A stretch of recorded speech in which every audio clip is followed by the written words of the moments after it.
on Instagram Live, Facebook Live, YouTube Live, Twitter Live, and on lettertophilippi.org. And welcome back to the Letter to Philippi Live broadcast. For those who have been with us, yesterday we completed the study through Paul's letter to Philippi, the 4 chapters of the letter to Philippi. And today, in continuing our study, I'm actually going back to the background of the letter, which we only briefly covered because I wanted to, when we first started on June 1st, I wanted to jump right into looking at the text of the letter to Philippi. So I kind of did a brief introduction to the book. Today we'll be looking at the background of the letter to Philippians, a background to Paul's writing the letter to Philippi. And then tomorrow we'll be looking at the letter itself, the structure of the letter, the background of where it was written. So to continue our study in Philippians, we'll be now looking at the background to the book and some basic information about the writing of the book, the time that it was written, where it was written, and more as we continue this ongoing look into Paul's letter to Philippi. So we can start with a word of prayer, and then we will go into our study. O Lord, you are good. We thank you. We bless your holy name. We thank you, Lord, that we have this opportunity to come to you and study your word, study the holy words of your righteous servant Paul. Help us, Lord, to become more and more and more in Messiah each day as we listen to and hear these words. And we thank you for Messiah Yeshua, who is our life, in whose name we pray. Amen. So again, welcome to Letter to Philippi Live. We'll be looking at the background of the letter to the Philippians today. And my name is Sean Imsley. I am your teacher, and I am the founder of Letter to Philippi, a new Messianic Jewish theological organization. And this is our first initiative, the Letter to Philippi Live daily broadcast. So today we'll be looking at the background to the letter to the Philippians, information that I only briefly covered when we first started on June 1st. So we could jump right into chapter 1, verse 1.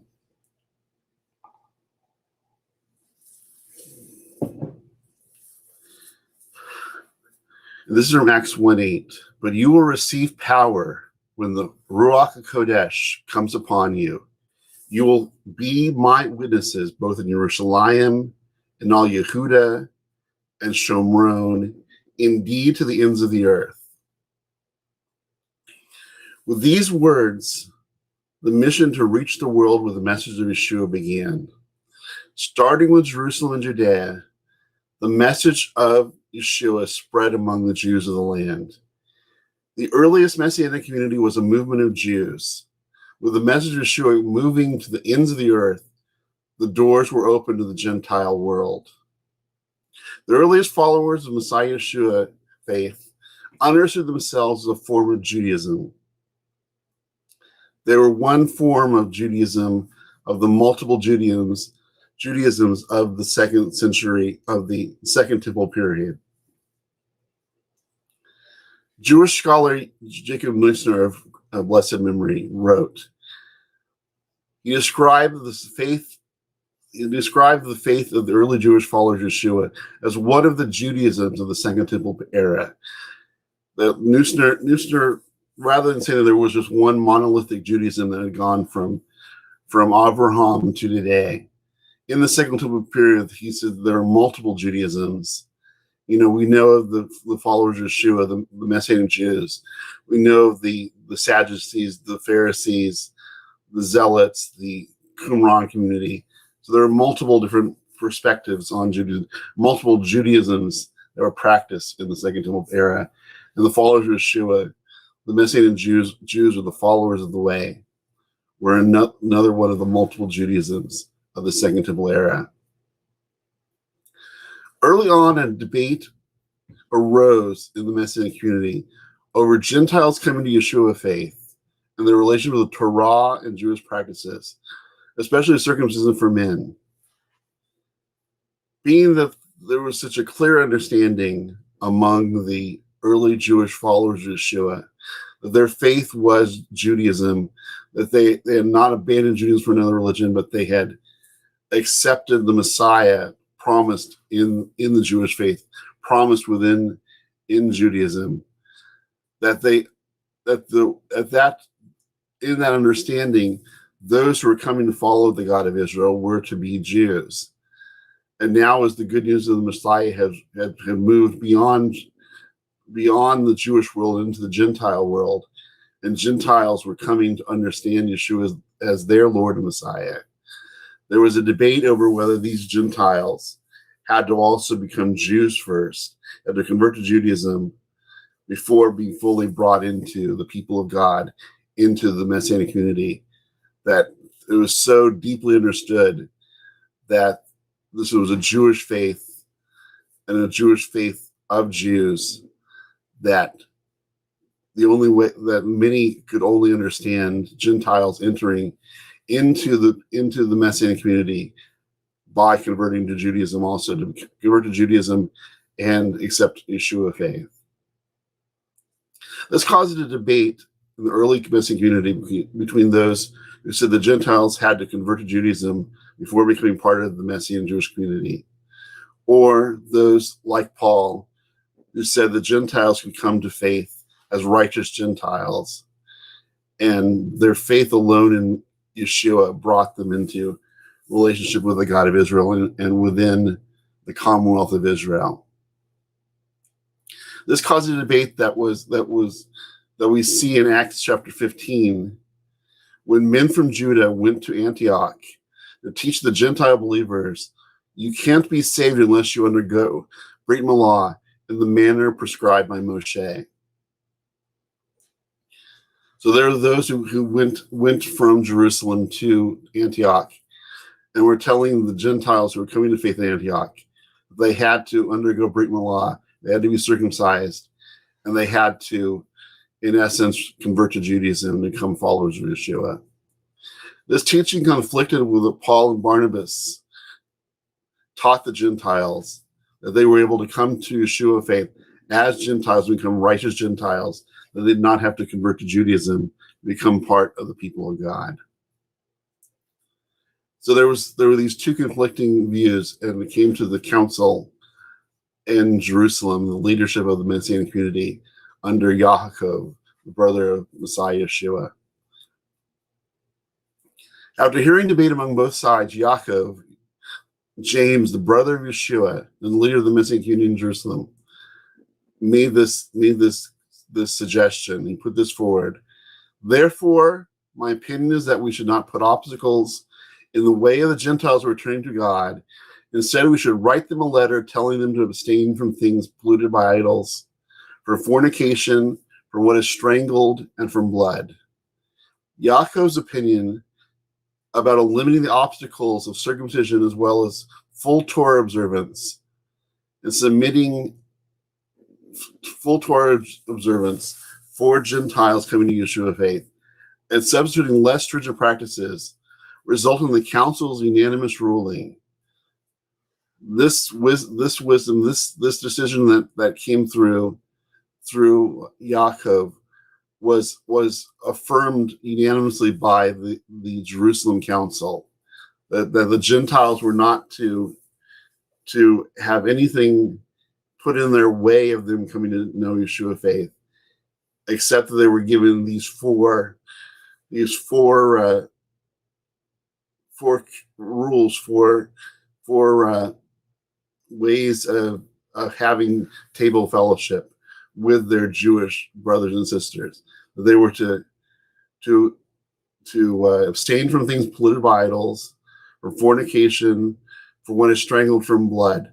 These basic four commandments were given to the Gentiles for them to have contact with their Jewish brothers and sisters, so as not to cause any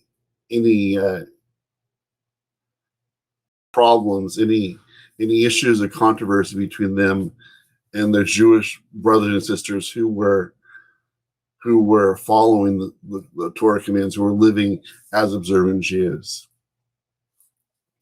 After this was done, this vote, the unanimous ruling of the council, a letter was sent out to the communities of the Gentiles, telling them that they did not have to convert to Judaism or be circumcised, but they could come in to become full members of the Messianic community by becoming followers of Yeshua. That in this ruling, the Jerusalem Council set forward that Jews would come to Yeshua faith as Jews and would live their lives as Jewish followers of Yeshua, following Torah commands, circumcising their sons on the 8th day, and living as Jews following the Messiah of Israel and the God of Israel. And for Gentiles, they were to come to faith in the God of Israel by their faith trust in the Messiah Yeshua. And they were to come to God as redeemed Gentiles and would not need to convert to Judaism to become fully part of the Messianic community. This ruling supported two important truths that can be missed by modern scholars, be they Christian or Jewish. And this is an important insight that I came to from this ruling of the Jerusalem Council. Firstly, the fact that Gentile Torah observance, including circumcision, was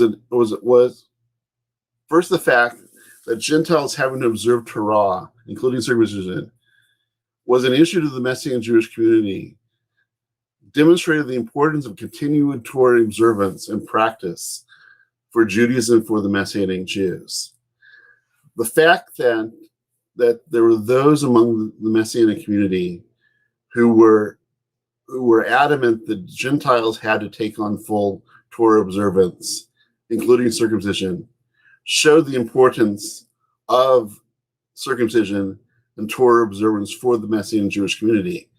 That if they were looking to compel these Gentiles coming to Yeshua faith to be circumcised and to fully become Torah observant Jews, they too would have had to have been, in their own lives, understood that Yeshua faith meant being a Torah faithful Jew.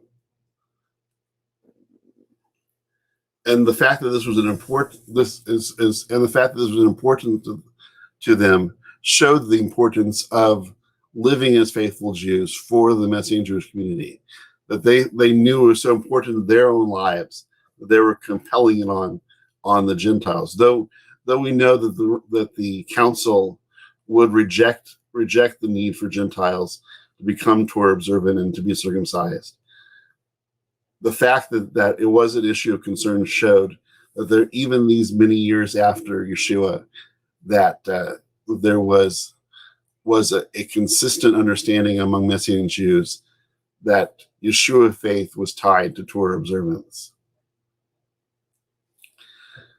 Many Christian commenters suggest that this ruling by the Jerusalem Council ended Torah observance for all followers of Yeshua, both Jews and Gentiles. Bringing the issue to the Jewish Council would have been a non-issue if this is true.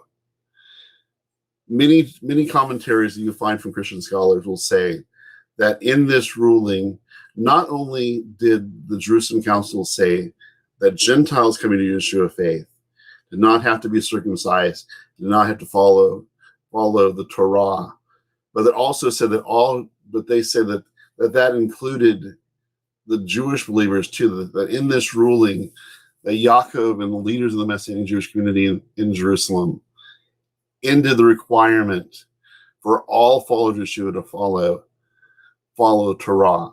And we know that this is contrasted by the way of life of the Messianic Jews of the first century, and Paul's own life, that even later in his life he referred to himself as a Pharisee, one who was a strict observer of Torah commands. So we know this is also an incorrect view that coming from the Christian community, that this passage means that no follower of Yeshua was to be circumcised and follow Jewish commands. And this is something that we can know from the way of life of the Jewish followers of Yeshua. If the Messianic Jews themselves if it is true, as Christian scholars say, if the Messianic Jews themselves had already decided to abandon Torah as Yeshua followers, it seems pointless and even cruel for them to require Gentiles to honor Torah if they, Jews, had already abandoned it. And this is important insight that I came about, is that if it is true that this was a rejection of Torah for Jewish believers that the council is putting forward, then it would really seem to be cruel on the part of these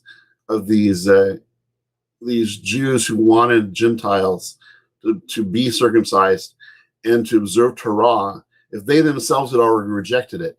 If the Jewish followers of Yeshua had rejected Torah living, but now they wanted to force that upon Gentiles, it would be really cruel for them to do that, to put an obstacle in the way of these Gentiles coming to Yeshua faith. That if they no longer honor the Torah, by them compelling Gentiles to observe Torah, it would seem to be a very cruel thing for them to do, for them to reject it in their own lives, but compel it on others. The Acts account documenting the Jerusalem Council debate confirms Torah observance as an important part of Messianic Jewish faith, rather than demonstrating early abandonment of Jewish life and Torah observance of the earliest Yeshua followers. So in this first point, we can see that the fact that there was an issue of Gentiles observing Torah showed that the Jewish followers of Yeshua still were focused on living their lives as Jews, as observant Jews. They understood Yeshua faith as a Torah living faith, and they wanted to compel that upon the Gentiles coming to Yeshua faith. They so understood their faith as Judaism within Jewish life. And at this point, the only way for Gentiles to enter into the people of God, into the Jewish faith, was through conversion, for them becoming Jews. But now we have what you can speak as the mystery of the gospel, that Gentiles can come to Yeshua faith, can come to follow the God of Israel, can be brought into the commonwealth of Israel by faith alone in Yeshua. By their faith trust in Yeshua, they are fully entered into the people of God as righteous Gentiles, not having to convert to Judaism, but they could come to God as righteous ones from the nations. A secondary point is the Jerusalem Council asserted that Gentiles coming to Yeshua faith could and should come to Yeshua faith as Gentiles. This is the mystery of the gospel, that through Yeshua, the way was open for Gentiles to join with the people of God, but remain Gentiles. No longer would Gentiles need to convert to Judaism and to observe circumcision for males and Torah observance for all. But now, by trusting in Yeshua, Gentiles could become part of the people of God as Gentiles. The Jerusalem Council defended not only the unity of the now multinational people of God, but also the distinct responsibilities and relationship to the Torah for Jews and Gentiles. For Jews coming to Yeshua faith was accepting the Messiah of Israel, promised in the Tanakh, and continuing to live as Jews, ordering their life according to Torah commands. Messianic Jews weren't abandoning Judaism and Torah, but were embracing Israel's Messiah, which would include the empowerment from the Spirit of God to grow in Torah living, as Yeshua promised from John 14. If you love me, you will keep my commands, and I'll ask the Father, and will give you another comforting counselor like me, the Spirit of truth, to be with you forever. So we see here that the Jerusalem Council here defended that the understanding that Jews who were coming to Yeshua faith were coming as Jews, embracing the Messiah of Israel, and were to continue to live their lives as Jews, circumcising their sons on the 8th day, and following Torah commands. For Gentiles, in contrast, Coming to Yeshua faith was accepting the Messiah of Israel, promised in the Tanakh, and continuing to live as redeemed Gentiles. Unlike the Jewish followers of Yeshua, these Gentile Yeshua followers were not required to observe Torah faithful lives. Yet the Jerusalem Council provided basic ethical and moral commands as a start, with the apostolic teaching to further lead them to live as redeemed Gentiles. Those Gentiles were included into the body of Messiah as Gentiles and did not require conversion to Judaism to be accepted. So we see that for the Gentiles coming to Yeshua faith, they were accepting the Messiah of Israel, Yeshua as their Lord, as their master, and coming into relationship with the God of Israel. And they were coming to the God of Israel as redeemed Gentiles, that they were able to fully enter into the body of Messiah, into the faith community, along with their Messianic Jewish brothers and sisters. But they could could and should come as righteous Gentiles, as Gentiles who would come to accept the God of Israel, the Messiah of Israel, and order their lives according to the scriptures of Israel. In this, we see that the Jerusalem Council set the basis for what my mentor, Dr. Mark Kinzer, has called the bilateral ecclesia, the one body of Messiah with two distinct ways of living Yeshua faith.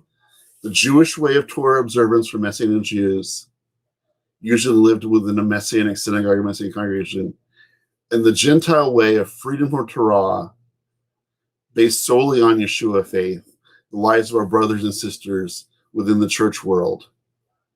Such a model should be the basis for the 21st century body of Messiah as well. A Jewish Torah faithful Messianic Judaism and a multinational Christianity consisting of the faithful from the nations who trust in Yeshua and live unbound to Torah observance. Rather than the unilateral view of all believers in Yeshua being free from the Torah, as seen in much of the church's teaching, and the unilateral view of all Yeshua believers being subjected to Torah observance as held by the Hebrew roots groups, the Jerusalem Council ratified faith in one Messiah, Yeshua, for all, and two ways of living Yeshua faith, one for Jews and one for Gentiles, distinct paths grounded in a united faith. Understood this way, the Jerusalem Council decision shows God hand in both Judaism and Christianity, and the unity our Messiah called both Jewish and Gentile followers to model, while living as distinct communities and two important witnesses to our world, a Jewish Messianic community and a Gentile Messianic community. The leaders of the Messianic Jewish community in Jerusalem stated clearly that Gentiles coming to Yeshua faith did not need to become Jews first before accepting Yeshua as Messiah, which would require ritual circumcision for males and Torah observance for males and females. Instead, faith alone in the crucified and risen Yeshua was the only necessary entry step for those from the nations to join with the people of God, the Jewish people. Together they followed the God of Israel and opened up the message to the whole world. With the issue of Gentiles coming to Yeshua faith as Gentiles was resolved, Paul is ready to bring this newly endorsed statement to the cities he visited in his previous missionary journey to Asia Minor, which is modern-day Turkey. In Acts 16, Paul received a vision that opened up the spread of the good news of Yeshua the Messiah to Macedonia, modern-day Greece, and the first entry into the European continent of the message of the Messiah by Paul. And Paul received this vision in Acts 16, where we read, "There a vision appeared to Shaul at night. A man from Macedonia was standing and begging him, 'Come over to Macedonia and help us.' As soon as he had seen the vision, we lost no time getting ready to leave for Macedonia, where we concluded that God had called us to proclaim the good news to them. After experiencing this vision, Paul set out immediately to share the message of Yeshua with the people of Macedonia. In Acts 16:12, Paul comes to Philippi, a Roman colony and major city of Macedonia that was named after Philip II, the father of Alexander the Great. Philippi, the city that Paul wrote this letter to, was named after Philip II, the father of Alexander the Great. Emperor Augustus declared Philippi's status as a Roman colony after Philippi had been the site of his and Mark Antony's victory over Brutus and Cassius, the lead assassins of Julius Caesar, in 42 BCE. Later, near Philippi, Augustus would defeat Mark Antony, which guaranteed his place as successor to Julius Caesar. Augustus was actually the ruler when Messiah Yeshua was born, and became known as Caesar Augustus. He named the city in honor of the Julian family, calling it Colonia Julia Augusta Philippensis. Although the majority of the populace of Philippi was Greek, the administration and the political hierarchy was held by Romans, and the religion of Philippi included elements of Greek, Roman, Thracian, Egyptian, and other religions, including hero worship and the mixing of various religions we've talked about. So this city of Philippi that he received a vision to go to Macedonia. The first city he goes to was to be Philippi, the first city in the European continent. And this was a Roman colony, and it was actually originally named after Philip II, the father of Alexander the Great, the noted Greek leader. He named it after his father, Philip II. And we also see that importance in the Roman culture, because near Philippi was where Cassius and Brutus, the lead assassins of Julius Caesar, were defeated, and there was also where Mark Antony was eventually defeated by Octavian, who would become Caesar Augustus, who was the ruler when Yeshua was born, the emperor when Yeshua was born. So this place had significance in both the Greek culture.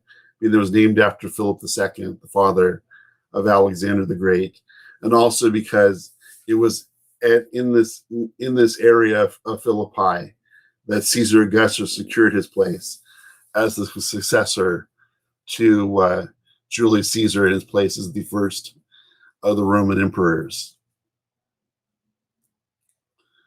Unlike most of the cities that Paul would visit on his missionary journeys, Philippi does not appear to have had a large enough Jewish community to support an actual synagogue, which would require at least 10 men to have a minyan.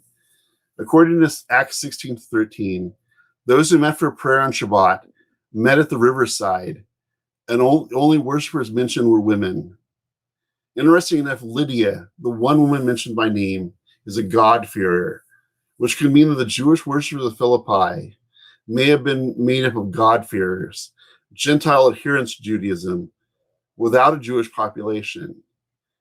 It would also be possible that some of these women were converts to Judaism, given that conversion to Judaism by Gentile women was easier for them, as no circumcision was required, which resulted in more female conversions. The following comments on Philippians 1:1 support this possibility. And this is from Marcus Bachmel, who was a major source that I used in my research on this book of Philippians, from his commentary on Philippians. Without concluding too much from silence, these observances do lend a heightened significance to the unusual presence of an exclusivity, or at any rate predominantly female Sabbath congregation. This phenomenon may well correspond to the common numerical predominance of women among proselytes and God-fearers, due partly to the absence of circumcision as a deterrent, and partly to the relatively more respected status of women within Judaism.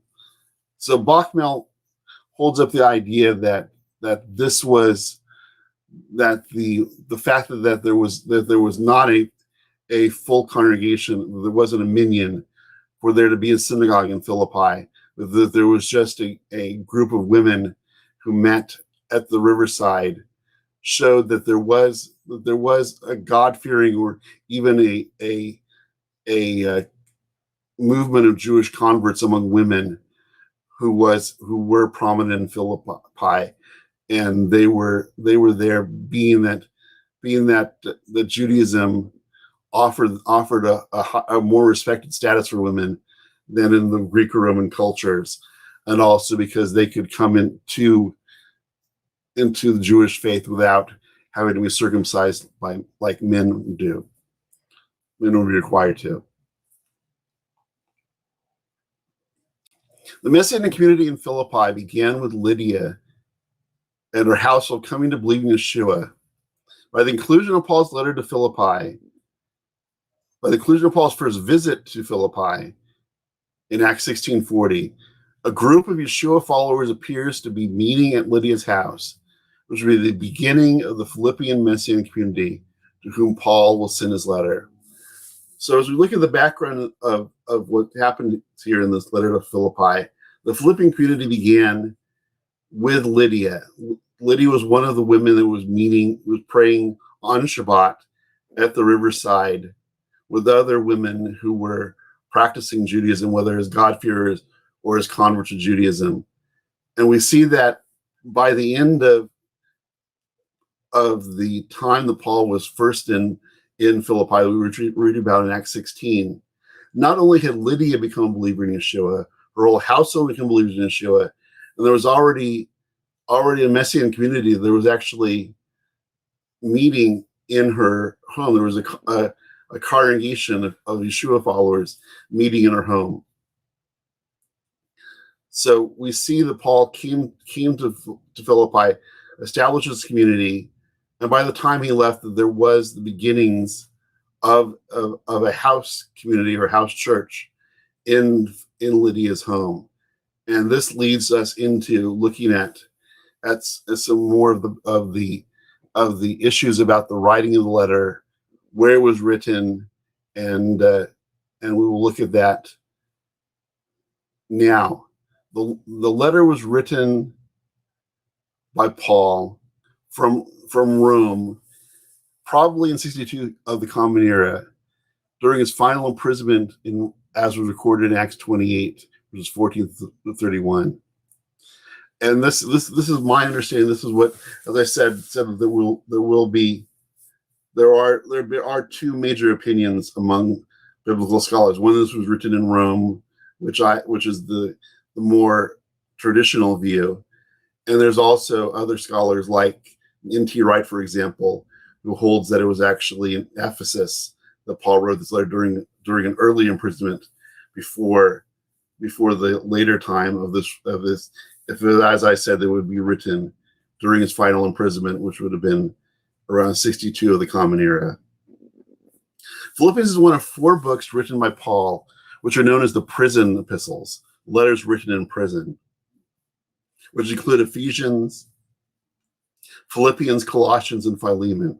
All 4 of these letters were written from by Paul during one of his imprisonments. As I said, that looking at Philippians, holding that it was written from Rome during his final imprisonment.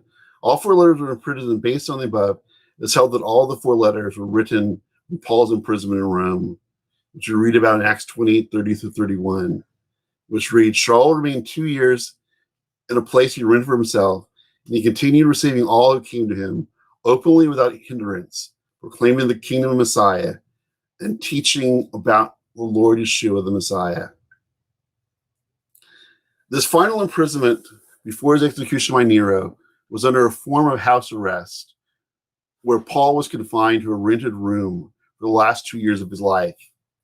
The Rome was the place of writing, as I hold, is based on the historic understanding from church history up until the end of the 18th century. And we can see that from the earliest times of church history up till the 18th century, it was understood that this letter was written from Rome. And there was also the internal evidence in Philippians, reference to the whole palace and the emperor's household, that the whole palace was sending greetings to the people of Philippi. In the emperor's household, there were those who were of the faith of Messiah, who were sending words of encouragement to the Philippians. So internally in the letter, we have these two references to the whole palace and the emperor's household, which would have been in Rome, where Nero was ruling. Also noteworthy is the severe nature of Paul's impending judgment, mentioned in chapter 1, verses 19 to 23, where Paul talks about his impending death, that he knew that his time on earth was coming to an end, that he was going to be facing the execution and facing the executioner soon. And he talked about how he wanted to focus as much of his life that he had left on serving the Messiah. So given this impending judgment, it would seem that Paul would be writing this from his final imprisonment before his execution in Rome, which would have been in the early 60s. I say 62 here in my commentary. His execution was a possibility, meaning he would be facing the emperor or judge, making Rome the location for the writing of this letter. As I said earlier, some modern scholars, such as N.T. Wright, have proposed that either Caesarea or Ephesus is the location of the writing of this letter. There are other scholars that understand the late nature of the letter, which also points to Rome. There are those who see this as a letter that was written late in Paul's life, which would put him in Rome rather than in his earlier imprisonments in Ephesus or Caesarea.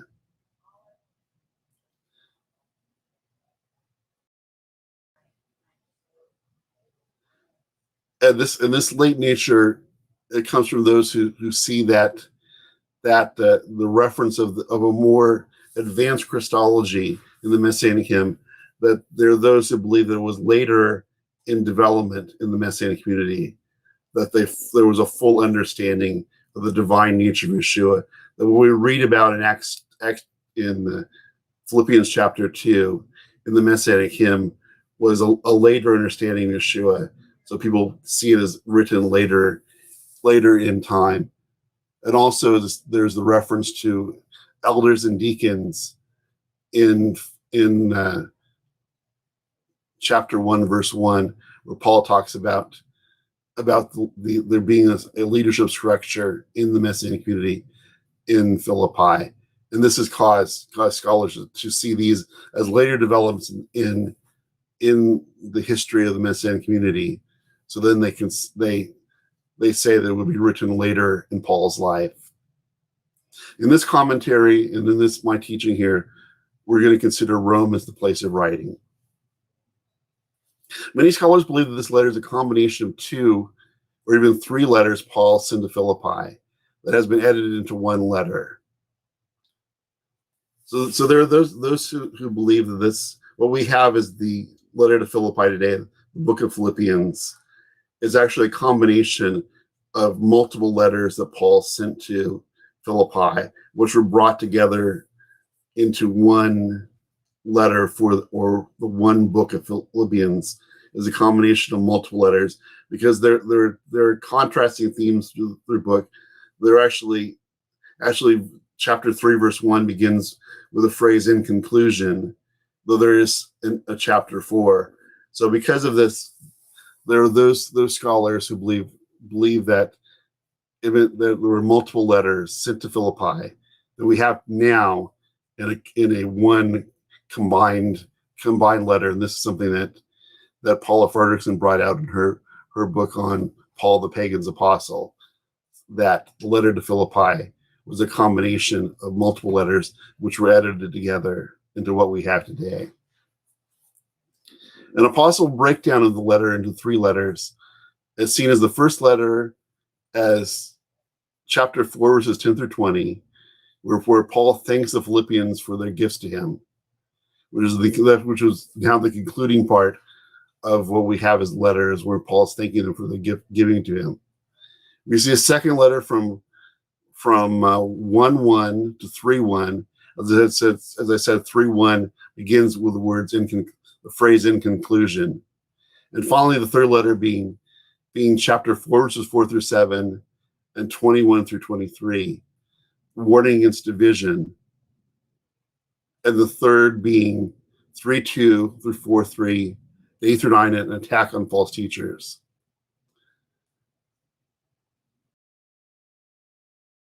Carson and Moo, in their commentary on the New Testament, proposed 3 letters that are combined into our current 1 letter. May seem odd.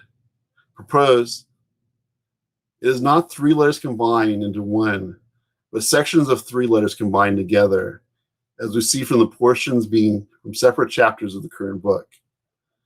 This can be understood as modern scholars seeing the 3 letters being written on one theme. Letter 1 on the Philippians gift, letter 2 on division in the community, and letter 3 on false teachers. The Greek word that Paul used for letter is plural, which can bolster these scholars and biblical interpreters who see Paul's letter to the Philippians as a combination of letters to the Philippians. In his letter to the Philippians, Paul took the common Hellenistic letter format and used it as a source of instruction and teaching of the early Messianic community. In so doing, Paul transferred a mode primarily of personal communication into a tool for expanding the work of the gospel as a transmission of Messianic theology and thought. As one of the early church leaders and writers, Polycarp, who was a student of the Apostle John, admired how Paul taught in person and through his writing, which he interestingly wrote about in his own Philippian letter, known as the Epistle of Polycarp to the Philippians. And this is from Polycarp. He wrote, "For neither I nor any other such one can come up to the wisdom of the blessed and glorified Paul. He, when among you, accurately and steadfastly taught the word of truth in the presence of those who were then alive, and when absent from you, he wrote you a letter." While originally targeted to particular congregations, Paul's letters also served as teaching tools for the other communities, as we see documented in Paul's letter to the Colossians, where he instructs them to share their letter with the Messianic community in Laodicea. And this is from Colossians 4:16. "After this letter has been read to you, have it read also in the congregation of the Laodiceans, and you in turn to read the letter that will come from Laodicea." Nearly 2,000 years later, Paul's letters are studied today and continue to teach every new generation of Yeshua followers. Paul's letter reveals several main purposes and themes. First, Paul was motivated to write the Philippians to thank them for the gifts they had sent him upon hearing he was in Rome. Secondly, Paul expressed gratitude to his relationship for the Philippians, the shared love that Paul had for the Philippians, and theirs for Paul defined their relationship. The mutual love is reflected in Paul's personal letter, focusing on his encouragement and thankfulness for his dear friends in his life and ministry. Within this personal context, Paul writes openly about his imprisonment and lauds the work of Timothy and Epaphroditus on behalf of them. Finally, building on the Philippians' closeness and mutual affection for Paul, he speaks to them as their spiritual leader, calling them to unity grounded in humility, the kind of humility exemplified in the life and death of Messiah Yeshua, which he describes in Philippians 2 of the Messianic hymn. Paul urged humility by the Philippians, calling them to unite as an example for Yeshua, thereby continuing to spread the good news. So this letter to the people of Philippi, throughout, as for those who have seen our previous class where we actually went through the book verse by verse, Paul has the theme of humility that runs throughout the whole book. We see in chapter 1, he thinks about his his humility and self-sacrifice. In chapter 2, we have the Messianic hymn, where we see the greatest example of humility, Messiah Yeshua. Later in chapter 2, we see the examples of Timothy and Epaphroditus, two fellow workers of Paul who shared Messiah-like humility. In chapter 3, we get what Dr. Stern called a negative example of humility, pride, in those who were proud over their status, who were coming to distract from the faith of the believers in Philippi. And also we see another issue of negative humility, pride, that was keeping Evodia and Syntyche, two women leaders in Philippi, apart in the 4th chapter of this letter. So throughout the book, we see this theme of humility, the theme of modeling the self-sacrifice of Messiah Yeshua. And this is the background of this letter. This letter is meant to share the deep love that Paul has for the Philippians. And in that deep love, he calls them to model the humility and self-sacrifice of the Messiah. And that theme of humility and self-sacrifice runs throughout the whole of the book, the focus being on becoming more and more and more in Messiah. And Paul calls the Philippians and us nearly 2,000 years later to take on that humility, to model that humility and to model the Messiah. As Paul called the Philippians, he calls us also to take on that Messiah-like humility, that Messiah-like self-sacrifice. So this will conclude the background to the letter of Philippians. As I said I wanted to, on June 1st, when I started this study, I wanted to jump right into the actual text of the book rather than spending a whole session like we did today, going through the background of the book and the background of about Philippi. So now after we went through the verse-to-verse study, now this was a good time to actually look back at the background of the book and the background material that leads up to this letter to Philippi. So thank you for watching. This is the Letter to Philippi live broadcast, coming to you Monday through Friday at 12 p.m. Pacific time, 3 p.m. Eastern time, 10 p.m. Jerusalem time. And today we looked at the background of the letter of Philippians. And we'll look to where we're going next in our continuing look here at Paul's letter to Philippi. And I appreciate all those who are watching. And if you have any questions, go to lettertophilippi.org. You can fill out our contact form. If you have any questions, you can purchase my commentary on Philippians on the resources page. You can leave a prayer request while we're praying for you. As we talked about in Philippians 4:6, the importance of bringing everything to God in prayer. You make a contribution to our work on our giving page. And you can find out about other initiatives that we're doing. You can watch all of these videos that we've done so far since June 1st on the teaching page. For those who subscribe to Apple Podcasts, we're now available on Apple Podcasts. Just search for Letter to Philippi, and you can subscribe there, and you will be able to download all of our classes to this point, and we'll be adding more as they come out. And that will conclude our time today. Thank you for watching. The final word of prayer, and we can go on with our day. Oh Lord, we thank you for this time to be together. We thank you for Yeshua, who is our life. We thank you, Lord, for these words of your righteous servant Paul. And in the name of Yeshua, the name above all names, we pray. Amen. So thank you for watching. This is Letter to Philippi Live from lettertophilippi.org. My name is Sean Emsley, and I've been your teacher. And we'll continue our journey through Paul's letter to Philippi. And we'll see you tomorrow. If you missed any of these classes, just go to lettertophilippi.org and watch or listen to those that are available. And we're also available on YouTube. Just look for Letter to Philippi. So thank you for watching, and have a good day, everyone.